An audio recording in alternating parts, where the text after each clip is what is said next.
Good morning, everyone. My name is Mariel Gallardo. I am a master's student at the University of Florida in the Horticultural Sciences Department. I am working with hops in the Gulf Coast Research and Education Center, and today I'm gonna talk to you about the promotion of hops as an alternative crop in Florida using group and mass media extension approaches.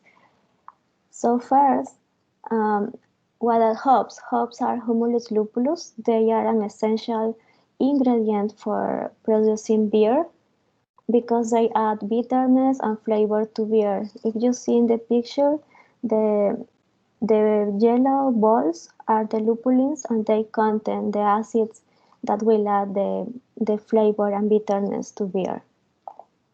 These hops are perennial herbaceous plants and they grow in the north part of US between 45 degrees north to 50 degrees north, and they are short-day plants. It means during the vegetative stage they need at least 15 hours to grow, and then when they receive less than this time of light, they will start flowering. So here in Florida, we are at 27 degrees north. We have many challenges and we have also some advantages for growing hops. Um, the reasons were the researchers at the Gulf Coast Education Center started with this crop was some interesting economic facts and also to add diversity to the growers. So first we have an increase of the craft breweries from 1994 of 537 in US to 8,200 in 2019. Also in Florida, it increased from 45 craft brewers in total in the 90s to 352 in total in last year. The production of hops has also increased in the US from 27,000 to almost 51,000 tons in last year, but also the price is increasing from $3.73 per kilogram to $12.50 per kilogram last year. And we have a total economic impact of the craft brewery in Florida of $3.6 billion. For all these reasons, the researchers at the Gulf Coast Research and Education Center started a multidisciplinary group to have more information about the cultivars that can grow here, diseases and pests that affect this plant, also economic factors, and in our lab it was the horticultural management, some fertilization rates, trellis system, and the use of supplemental lighting. In the picture, you can see how the field looks like at night. We turn off the LED lights for 6 hours from 6 p.m. to midnight during the vegetative state. And when the flowers are mature, the plants are mature enough, we turn off the lights to allow flowering. And this is the other experiment that we have about trellis systems. One is the bee trellis and the other the straight trellis. So to share our findings about the breeding, pest management, and management practice in the hop jar, we first target our audience. We were targeting Florida growers, home gardeners, extension agents, master gardeners, craft brewers, and home brewers, also researchers. We started with some individual approaches. This is answering a question of growers interested in this crop, having them here in the field to show how are the practices. Also group approach with some group visiting our center, and mass media approach. This is the newest part in our extension activities. In group approach, we conducted 12 field days, reaching 600 participants. Also have some presentation at grower meetings. Most of them include also a visit to our hop yard. Some presentations in scientific meetings, and we are also the connection between the local breweries and the growers. For that reason, we have some sensory evaluation. We are sending our samples to a laboratory to know about the alpha and beta acid contents, but we also have the brewers here to test if the hops have a good quality or not.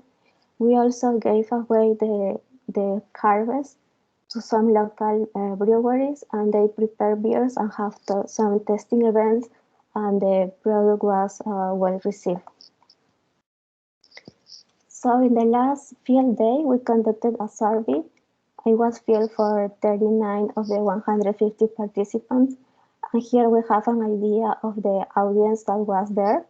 We have growers, some home gardeners, brewers, others. I have to say that here in others, we didn't add the option of master gardeners, so most of the 28% was master gardeners. To the question if they were interested in growing hop after the field day, 90% of them said that they are interested in growing hops. And then we asked about the increase of the knowledge on all the topics that were shared in that field day, and they say they learn more than 97% in all the topics.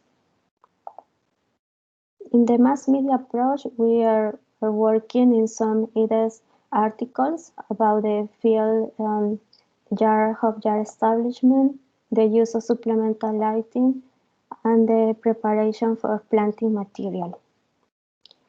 Also, we have some conference proceeding papers, and we appear in newsletter to try to reach the general public in Tampa area and in Florida. But we wanted to reach more people.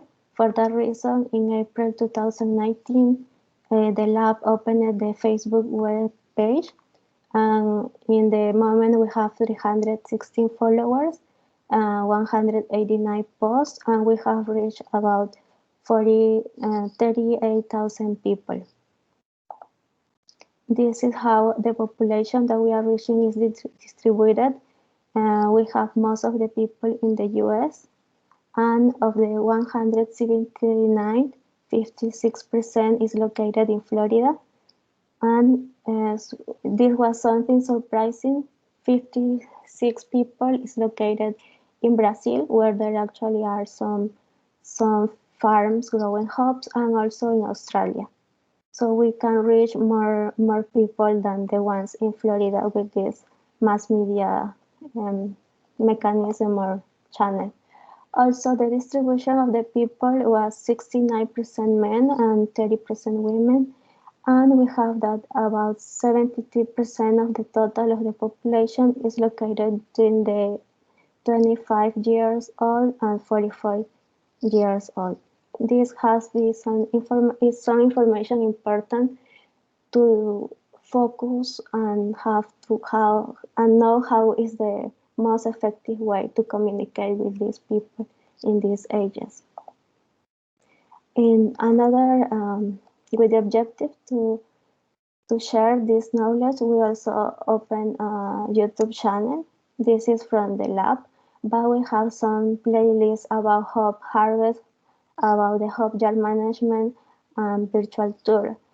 Some of the materials and the machinery that we use in hop production is different from other crops that we have here in Florida. For that reason, it's very important to share how is the process and how we have to manage this machinery.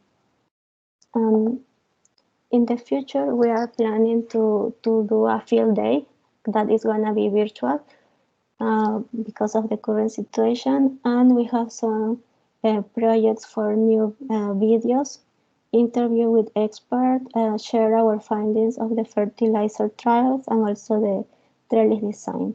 And there is an extension article ongoing about labor costs in hop production. As a summary, we have that our extension activities were effective to provide learning opportunity to a wide range of audience, and it helped to promote hops as an alternative crop.